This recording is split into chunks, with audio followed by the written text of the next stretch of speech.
this song, just sing along.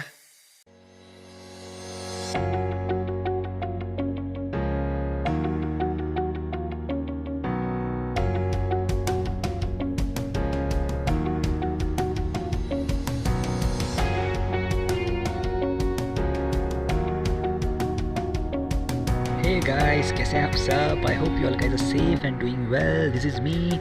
आज मैं अपने एक फेवरेट स्पॉट पे आया था, तो मैंने सोचा क्यों ना ब्लॉग शूट कर लूँ और आपको बताऊँ। ये एक इतना अच्छा स्पॉट है मेरे सिटी के पास, जिसको बापदेव घाट के नाम से जाना जाता है। जब कभी कोई छुट्टी मिलती हो या कभी टाइम मिलता हो तो मैं अक्सर यहाँ आया करता हूँ। आप मुझे देख सकते हैं इस वीडियो में। I was enjoying the moment at that time, but due to the sound I was unable to speak, so मैं वॉइस ओवर कर रहा हूँ। बट यस, ज़िंदगी की भागदौड़ में जब भी वक्त मिले, I think one should always take the time out and come to a spot where they can find peace and just feel close to the nature, because that what life is all about according to मी।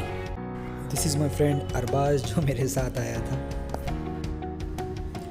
और यहाँ मैं sunset को capture करते हुए यहाँ से पूरी Pune city आपको दिखेगी। It's a magical view. I love to be here. Awesome place.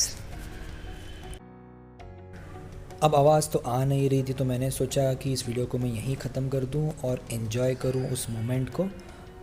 मिलूंगा किसी और वीडियो में बहुत जल्द। अगर आपको वीडियो अच्छा लगा तो हिट दैट लाइक बटन, और नए व्लॉग्स आते रहेंगे, रिएक्शन आते रहेंगे। Till then, take care.